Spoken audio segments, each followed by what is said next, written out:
Hey, quick heads up before we begin today.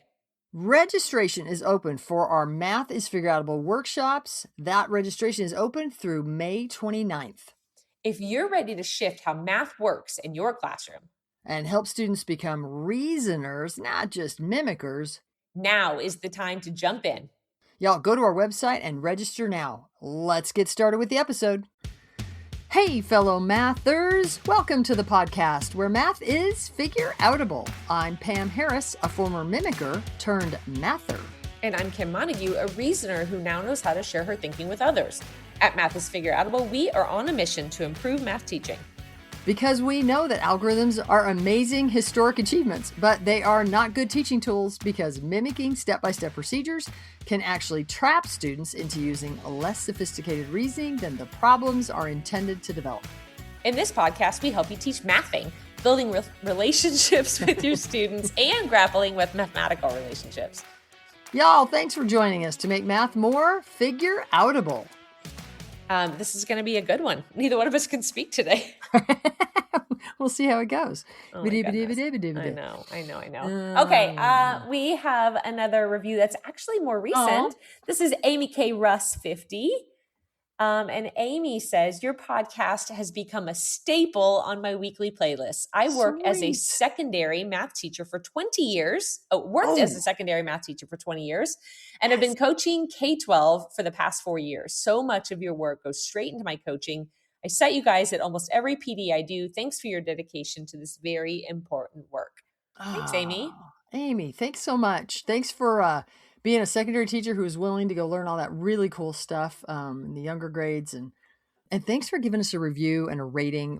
Thanks for the 5-star rating. We really appreciate that. The algorithms help the podcast be found by more people if you give us a rating and a review. So we appreciate that. Thanks, Amy. And go.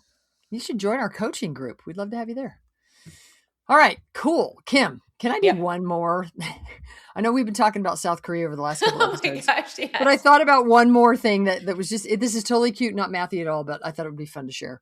So the leader of the math leader of the lower school, they call it the village school, is wonderful. And she had gone in the day before and kind of prepped the kids a little bit. Now, I didn't know this until halfway through the lab lessons that I was doing.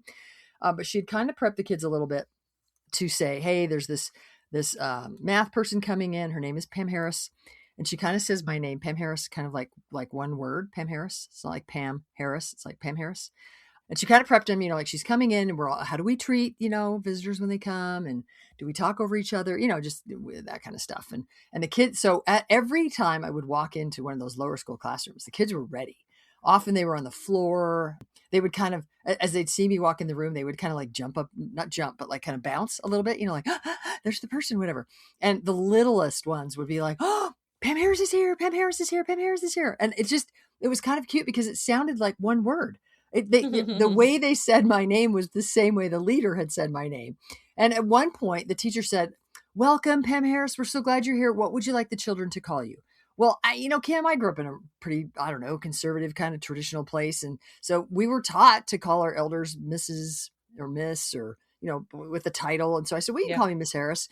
And so little kid goes, oh, okay, Pam Harris, we'll call you Miss Harris. Cute. I love that. All right. So my name is one word, Pam Harris. And you can call me Pam Harris. Yeah. You can call me Pam Harris.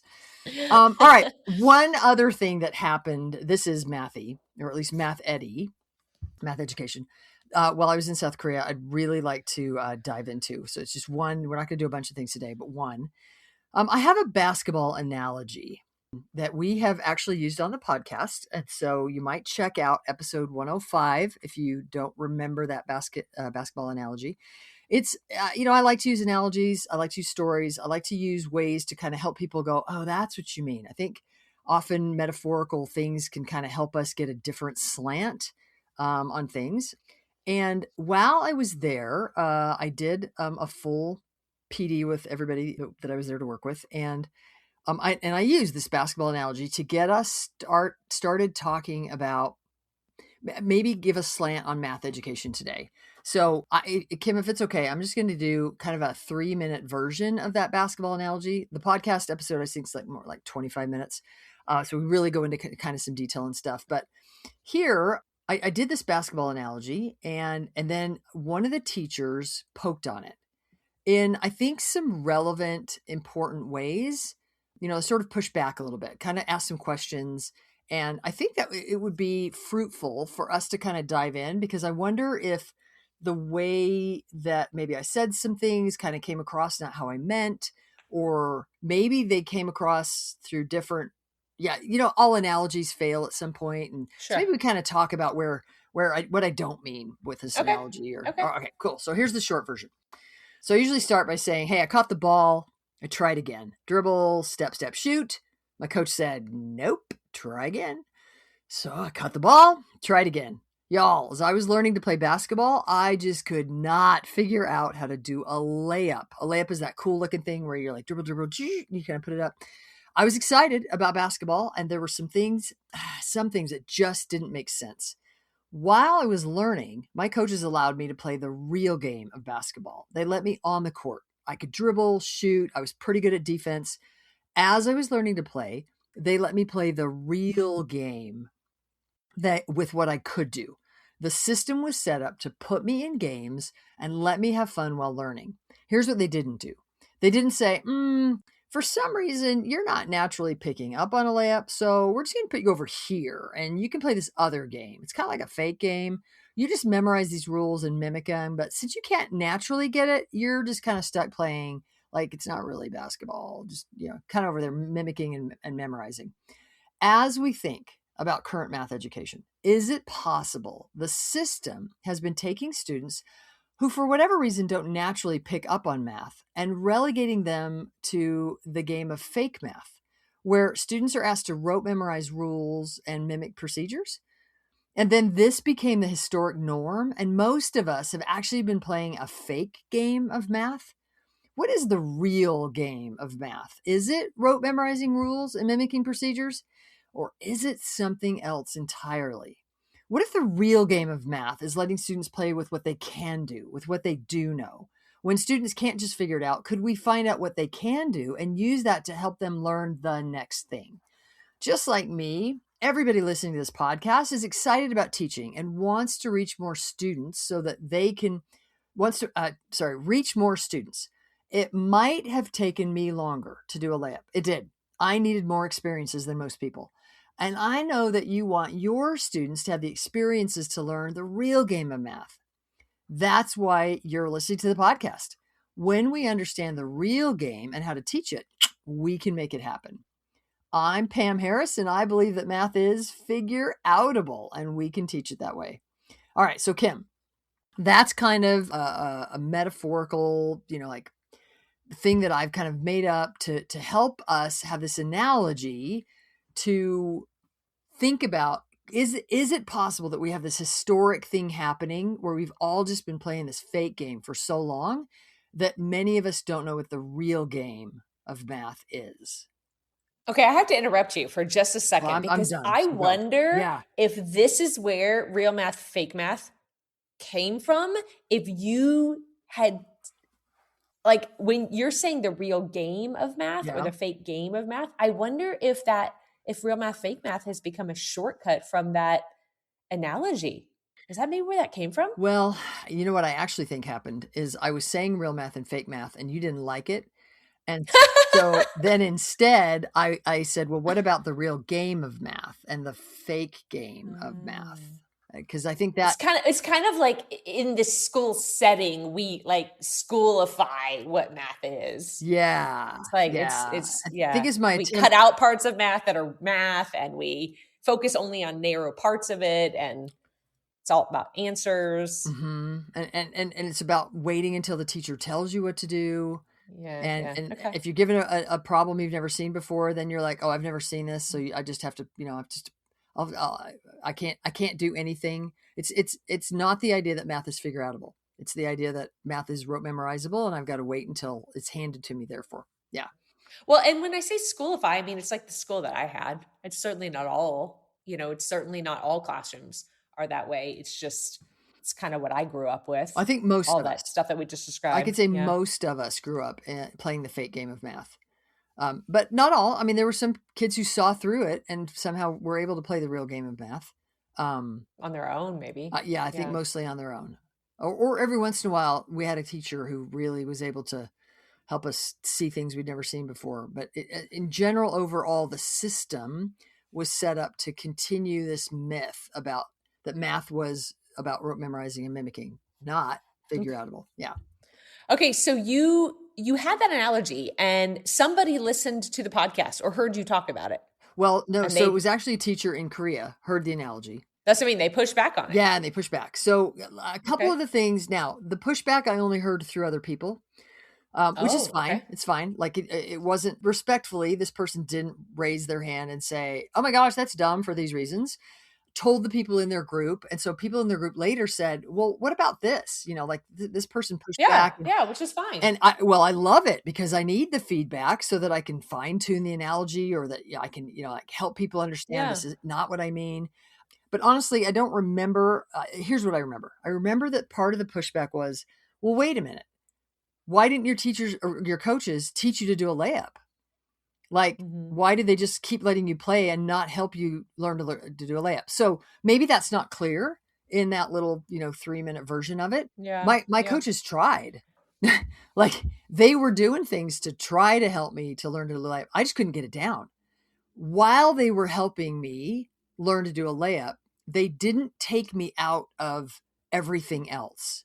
They didn't put me in a separate room only doing a layup. Until I got a layup, I couldn't go out and play with my teammates. Does that make sense? Yeah, it does. And I think that that somebody listening might say, okay, well, it's not like we're taking kids out of the classroom and they can't ever do math with their class and they always go away. But we do put some systems in place where that kind of happens. I mean, more than kind of sometimes. Kim, you told me, now this is a while ago, you were in the classroom a while ago, but they literally came to you and said, "We're going to take this group of bubble kids," because they labeled them, which we hate. That's what they called them, yeah. And we're gonna give them extra tutoring so they can pass the dumb test. Okay, but what they didn't do was say they can't have math with you ever. But didn't you tell me that sometimes they said, "And we'll just take them out during your math," and you were like, right. not math, like maybe right." So maybe there is others, yeah. So yes, there is some of that. There are like systematic situations where it's like, you can't get the scheduling or whatever. Well, I think it happens more than you know. I think today still it is happening that kids get. Oh, I'm not saying it doesn't happen. Yeah, kids get pulled out for quote unquote intervention, and they are pulled out of math class. So that's one thing that's happening. Yeah, keep going. Yeah, I think what I'm saying is I'm poking on the analogy because you're saying that what they didn't do was never let you play until you got it right. So I think that there are situations where we have kids in class and they get this extra practice. But what we do say is you can't do this kind of math. We say, you're not ready for this extension. You're not ready for this puzzle. You're not ready for this game. You're not ready for this whatever thing that we allow other kids to have because we say, you can't yet. You're not ready yet. You don't have the prerequisite yet. And so we are I'm agreeing with you that we are saying you aren't prepared to do this kind of work. I mean, how many times do we have teachers say, I need an extension for pick a pocket of students? Yeah. They've labeled them and we don't even let other kids make the attempt. Mm-hmm. Yeah. And I think there's a group that has the audacity to call themselves the science of math that suggests that until kids have learned the basics, they will never be allowed. They wouldn't say allowed. I think they're well-meaning people who would say they've got to learn the basics. We've got to memorize the multiplication tables, got to memorize their addition facts before they can do this other stuff. And we would suggest, actually, there's a lot of people that don't have their multiplication facts memorized. There are other basics that are more important, and we can actually develop those basics through some of this other stuff. I would agree with them that we don't want to throw kids in an untenable situation where they don't have what they need to be able to reason at all. Like they have no access. Of course, we want to put them in situations where they have enough access. But I think we would very strongly say there are important basics, and it's not a bunch of rote memorization. It's other ones. Yeah, go ahead.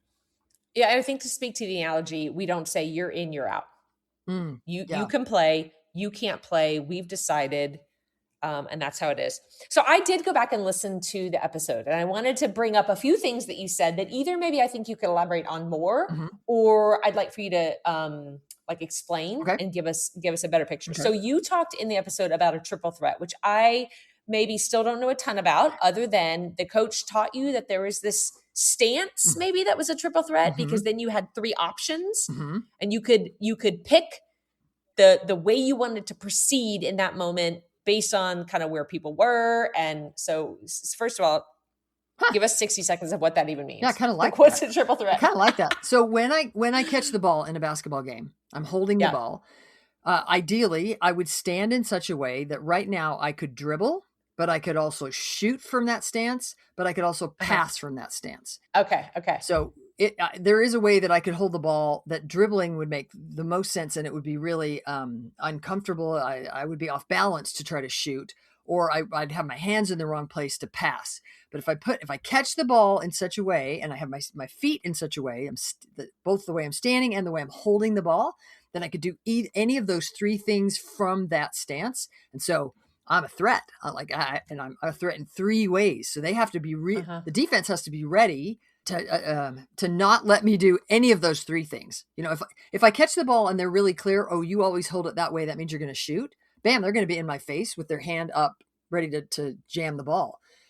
But if in that triple threat, they don't know what I'm going to do, because I look like I could be doing any of the 3 things. Does that help? Yeah. Okay. Yeah. And it sounds to me like you made this analogy to math because you got to have some choice based on the situation. Absolutely. Yeah. So can you talk a little bit about choice in math class and why we want to offer those choices to kids? So you could look at math as there is one way to do this problem, and you memorize and mimic these steps. Or you could look at math as an interconnected set of relationships that you can use to reason through things. And so our goal is to help kids build that interconnected set of relationships, so that then when they look at a problem, they ask themselves, what does this problem even mean? How can I use what I know to ferret out what it's even asking?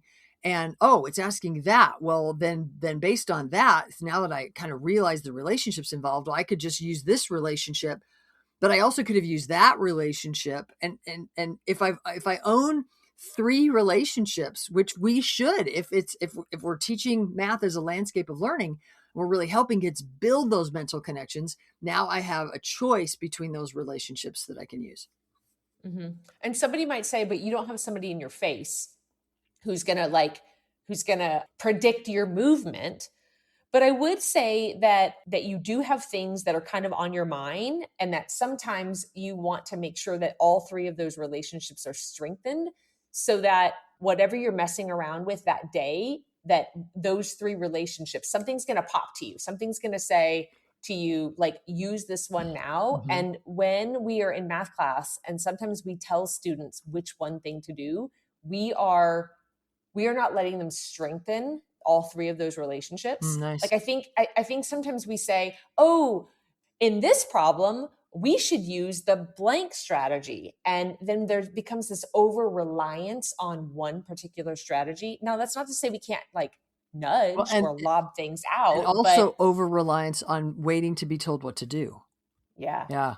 And it also sends the message that math is wait to be told what to do, and there is one way, versus math is figure outable. Yeah. I don't know what to do. And did you say that, what if you were good at 2 but not 3? Like, what if you always used one of the strategies, one of the you said that people, if people knew that you were always going to pass, then they would get in front of you so you couldn't pass. Oh yeah. How did your coach handle that? They'd knock the ball down. Coach would help strengthen the one that we were bad at. So the coach, another story I'll tell sometimes is the day that Coach Holsclaw came up to me and said, take out that shuffle. And I was like, what do you mean? I was shooting a 3-pointer. And he's like, well, if you take out that shuffle, he didn't say it. I know now. I would have been faster. I would have been a faster shooter. And I was like, it's working for me. Idiot, prideful idiot. God, come on, Pam, young Pam. I want to bop her on the head, because he was right. If I would have taken out that shuffle, I would have been a more threatening 3-point shooter because I'd shoot the three, but I was too slow. Because I had that shuffle, so they could get in my face, they could knock the ball down or freak me out or whatever. So they would help me strengthen that. Yeah. I love that you said they would help you strengthen the other one instead of telling you don't do the one you always do. Oh yeah. Yeah. Because we're going to keep doing what we do until we have a different experience or until we have strengthened the other options. Yeah. Nice. Yeah. That's okay. I'm not even sure I meant to say it quite that way. I'm glad you picked that up.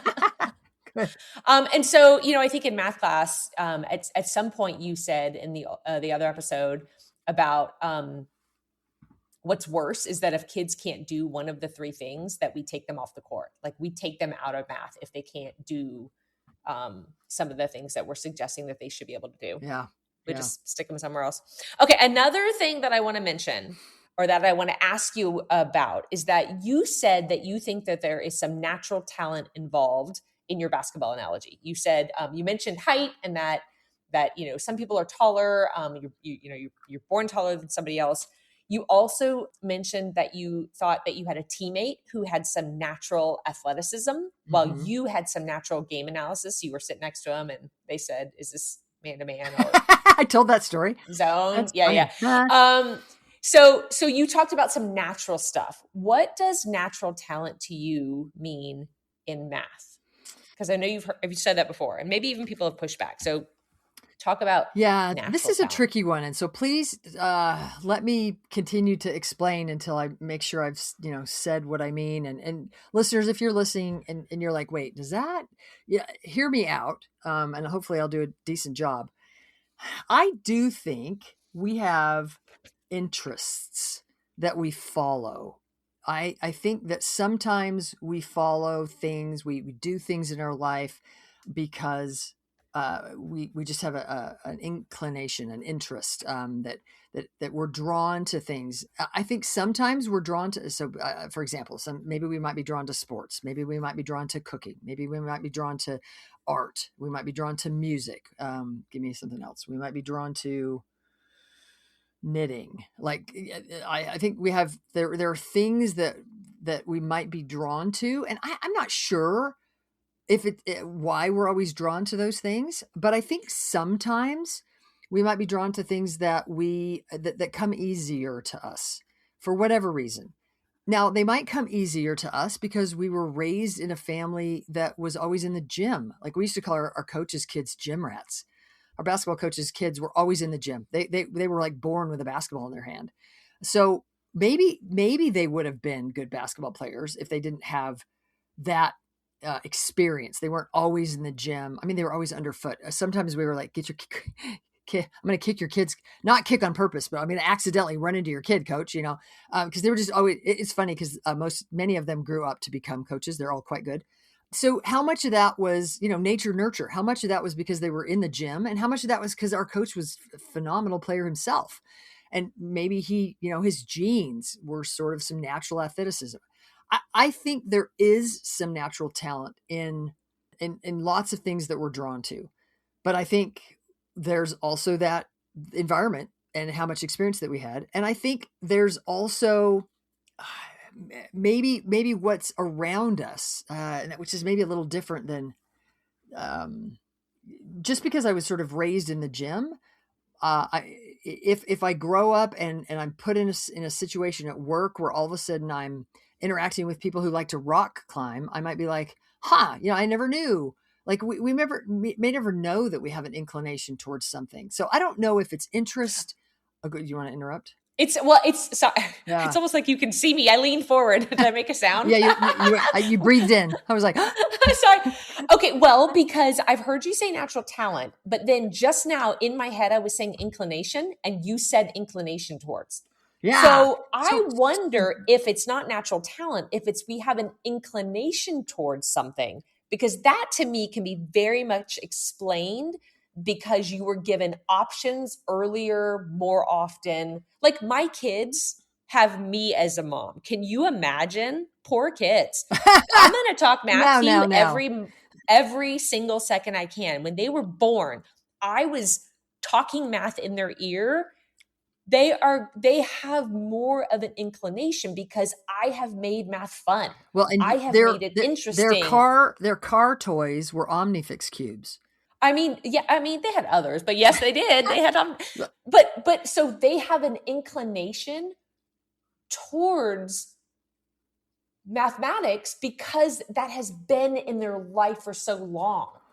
But I don't know that I would say they have a natural talent for it.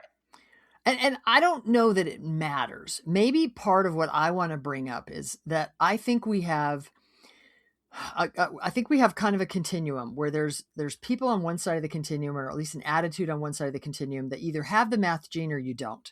And I want to push back on that hard. I want to say, no, like, we need to let all kids play the game. Like, get them in the real game and let them play, and then let them choose from there. Like, somebody used to say, as soon as they hit 7th grade, they don't need to take math anymore if they're not going to go into STEM. And I'm like, I don't know that 7th graders make the best choices.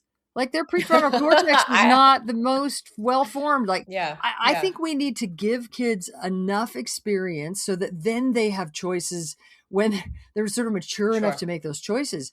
And I, in other words, I don't believe there's a math gene or not, but I'm also not on the other side of the continuum that says we're all equal in math.